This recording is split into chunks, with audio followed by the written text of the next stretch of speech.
Praise the Lord, dear brothers and sisters. Welcome to Spiritual Nourishment for the Soul. The topic I would be preaching on today is adopting a spirit of charity and love.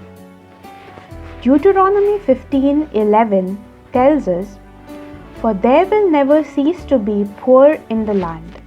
Therefore I command you, you shall open wide your hand to your brother, to the needy and to the poor in your land." Christian charity tends to have a variety of different meanings. Some people believe it is simply showing love to the poor, while others feel that Christians are called to show the love of Christ through their daily lives. Showing the love of God through charitable acts is something all Christians can do. Many dictionaries define charity as Christian love. This form of Christian love is also described as AGAPE love, the love of Christians for other persons, corresponding to the love of God for humankind. Jesus taught that to love God and to love neighbor are the greatest commandments. In Christian theology, charity is considered as one of the 7 virtues and is understood by Thomas Aquinas as the friendship of man for God, which unites man to God. He holds it as the most excellent of the virtues. He also holds that the habit of charity extends not only to the love of God, but also to the love of our neighbor.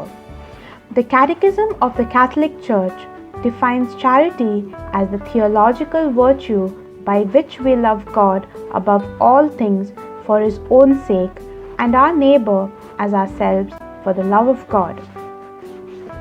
Charity is not an optional extra, but an essential component of faith.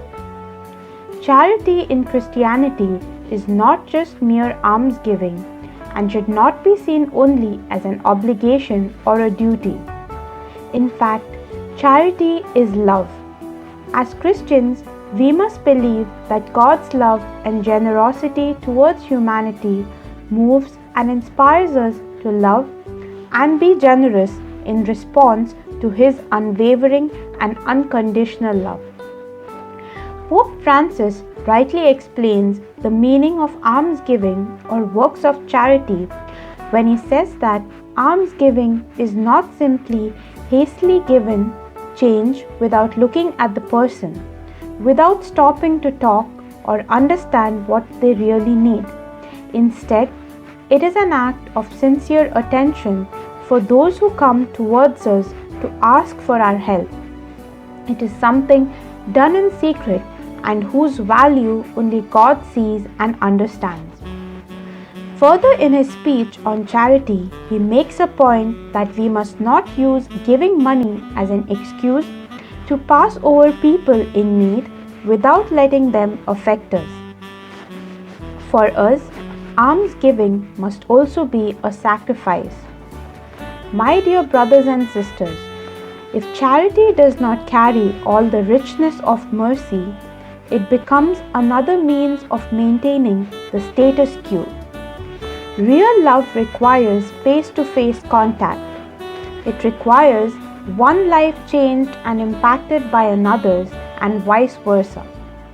If a monthly donation or the occasional quid into the charity pot takes away from that encounter, then charity has lost its roots in mercy.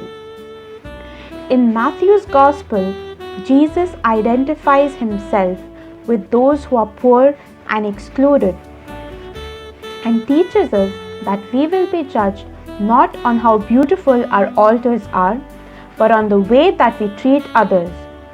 We cannot profess to worship God in church, yet not express that love practically to our neighbor. And our neighbor, my dear brothers and sisters, is not just someone local to us. In the story of the Good Samaritan, Jesus made clear that our neighbor may be someone on the other side of the world who is not one of us but different. Because of our common humanity, Because we are each created and loved by God, we cannot allow anyone to go without what is needed for a dignified life. As a theological virtue, charity is held to be the ultimate perfection of the human spirit because it is said to both glorify and reflect the nature of God. It is widely known in St. Paul's letter to the Corinthians that charity means love. As he rightly says, "If I give away all my possessions, and if I hand over my body so that I may boast, but do not have love, I gain nothing." Love is greater than charity because the whole is greater than the part. Charity is only a little bit of love.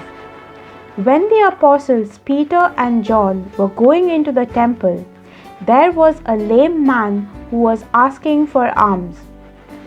When the man looked up at them, Peter responded, "Silver and gold have I none, but such as I have I give to thee.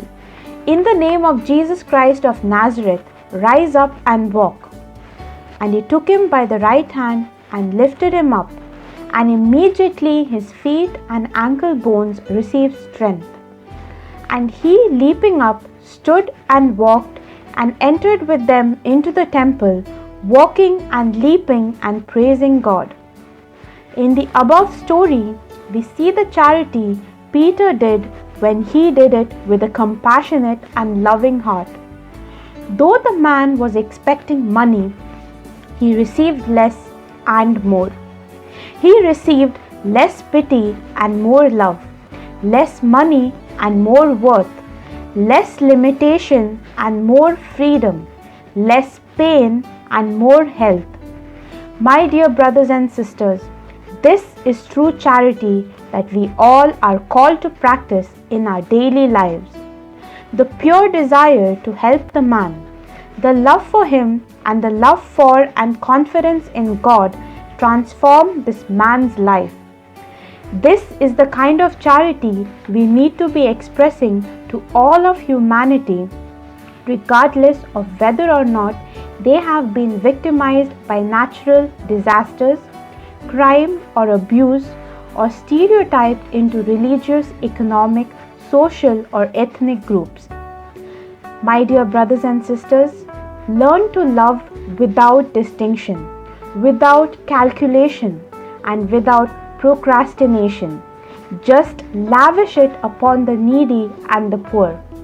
Of course, this does not mean that we don't give our clothes, food, money, and aid to those who need it. Rather, let us remind ourselves that in order to do the most good, in order to be truly charitable, in order to transform and elevate lives, we must lavish love upon others just as God lavishes love upon us. What a precious gift it is, my dear brothers and sisters, to give the gift of love. Love is indeed enough, for love never fails.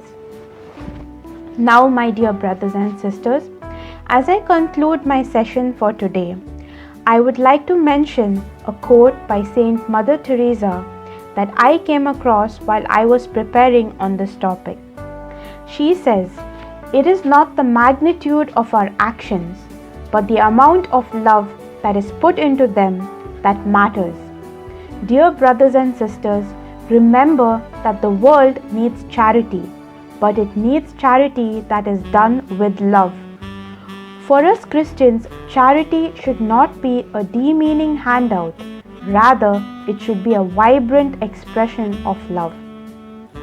May Jesus Christ be praised at all times. Have a blessed day in Jesus' name.